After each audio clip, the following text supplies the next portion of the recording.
কৃষ্ণ সেবার জন্য, কৃষ্ণ ভাবনাময় সন্তান উৎপাদন করতে চাই, তার জন্য আমরা স্বামী স্ত্রী মিলন করতে পারে বা মিলন করতে পারবে, তাতে কোনো কি নেই, অপরাধ নেই, বরং এটা কি একটা যজ্ঞ অনুষ্ঠান। আপনি চিন্তা করেন, একজন ভক্ত বৈকুণ্ঠ ধামে আছেন, ভগবানের কাছে প্রার্থনা করে সেখান থেকে আপনি এখানে নিয়ে আসতেছেন, এটা কিন্তু বিশাল বড় একটা যজ্ঞ। আবার একটা অসুর কোথায় আছে, অসুরালয়ে আছে, আপনি এনিহাও ইন্দ্রিয় তর্পণের মাধ্যমে সেই অসুরালয় থেকে একজনকে এখানে নিয়ে আসতেছেন। এখন কয়জন আসলো? দুইজন। যিনি ভক্ত, প্রভুপাদের অনুসারী, গৌরীয় বৈষ্ণব অনুসারী, ভগবানের সেবার অনুসারী, উনি এসে কি করলেন, এই জগতে কিভাবে শান্তি হয় সেটার চেষ্টা করলেন। আর যিনি অসুর, তিনি কি করলেন? অসুর তিনি কি করলেন? তিনি শুধু এই জগতে না, স্বর্গরাজ্যে গিয়ে উৎপাত শুরু করলেন। কোথায়? এখানে কেউ আছেন স্বর্গে যেতে চান? হাত তোলেন তো।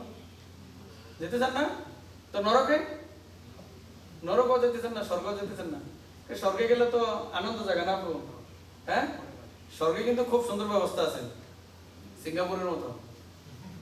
হ্যাঁ, স্বর্গটা সেম লাইক সিঙ্গাপুরের মতোই। বাংলাদেশ একটু অর্থনৈতিকভাবে মন্দা, নিরাপত্তার দিক দিয়ে মন্দা, এই জন্য আমাদের কাছে বাংলাদেশ একটু উন্নত, সিঙ্গাপুর আমাদের কাছে কি সিঙ্গাপুর স্বর্গের মতো। ওয়াও, কত আনন্দ! তো এখানে আসলে কিন্তু যারা ভক্ত সেখানে মন্দিরে এসে কীর্তন করতেছে না, যারা অভক্ত তারা কোথায়? আমাদের পাশের বিল্ডিং এ চলছে না? 10 টাকা দেন, এক বোতল মদ দেবে, এক গ্লাস, খাওয়া শেষ, 20 মিনিট পরে গো আউট, টাইম ফিনিশ।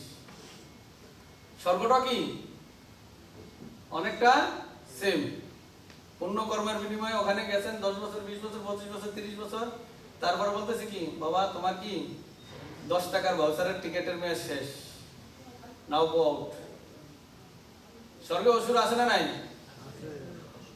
হ্যাঁ, কে আছে? মহিষাসুর ছিল না? ইন্দ্র দিয়ে কি করেছিলেন? হরে কৃষ্ণ। তো আমাদের লক্ষ্য থাকতে হবে কি, প্রভুপাদের সংস্থায় থেকে এই যে এখানে আছেন, ভেরি নাইস চান্স। এর থেকে সহজ সহজ মানে পন্থা এই পৃথিবীতে কিন্তু আর কোথাও পাবেন না, এই পৃথিবীতে আর কোথাও পাবেন না। প্রভুপাদ বলছে কি, কয়টা বিধিনিষেধ দিয়েছে আমাদেরকে? 4টা বিধিনিষেধ পালন করো, সদ্গুরুর আশ্রয় গ্রহণ করো, আর 16 নাম জপ করো। Very simple. বাদ বাকি কার দায়িত্ব? কার? বলছে সামনের দরজা দিয়ে না যাইতে বললো, অ্যাটলিস্ট পিছনের দরজা দিয়ে হইলো। অনেক সময় দেখবেন এখানে যখন গুরুবর্গরা আসে, যেমন আমাদের গুরুমা যখন আসতেন, বা কিছুদিন আগে জগতের স্বামী গুরুমা যখন আসতেন, আমি যদি এখানে ছিলাম না, আমি ভিডিওতে দেখছি, ভক্তরা এই মেইন গেট দিয়ে ঢুকতে পারতেছে না। হ্যাঁ, এক ভক্ত পিছনে দিয়ে আসে, পিছনে দিয়েও ঢুকতে পারতেছে না। পরে বলো কি, ভাই ওই কিচেন রুমের শেলটাটা একটু উঠে দেন, এখান দিয়ে ঢুকি, তাও যদি একটু গুরুমাদের দর্শন করতে পারি।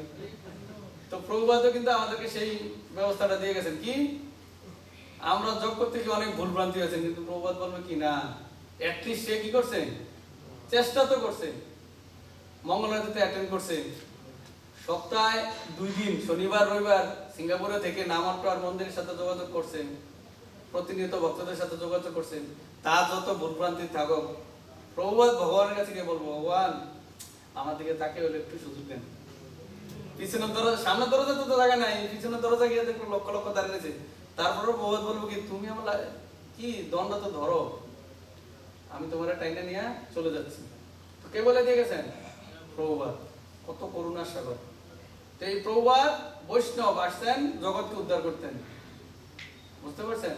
তো আজকে আমরা যে আলোচনা করলাম সেটা হচ্ছে কি, জিহ্বার তৃপ্তি, যে তৃপ্তি আছে জিহ্বার মাধ্যমে, যে আমাদের ইন্দ্রিয় তর্পণ, সেটাকে আমাদের কি করতে হবে? সংযত করতে হবে। হ্যাঁ, জিহ্বার তৃপ্তিকে সংযত করতে হবে এবং ভগবানের কৃষ্ণ প্রসাদ আস্বাদন করতে হবে। কৃষ্ণ প্রসাদ আস্বাদনের মাধ্যমে কি আবার আমরা ভগবানের কাছে ফিরে যাওয়ার সহজ একটা পন্থা খুঁজে পেতে হবে। হ্যাঁ, আমাদের প্রীতম মহারাজের নাম শুনছেন? উনি ভগবানের কাছে যখন শেষ সময় উনি ভগবান বর দিতে চেয়েছিলেন, আর উনি ভগবানের কাছে কিছু জিনিস চেয়েছিলেন। তার মধ্যে কয়েকটা জিনিস হচ্ছে কি, উনি শত সহস্র কর্ণ চেয়েছিলেন, শত সহস্র মুখ চেয়েছিলেন, চক্ষু চেয়েছিলেন, শুধুমাত্র কি ভগবানের গুণকীর্তন, ভগবানকে দর্শন আর ভগবানের কথা শ্রবণ করার জন্য।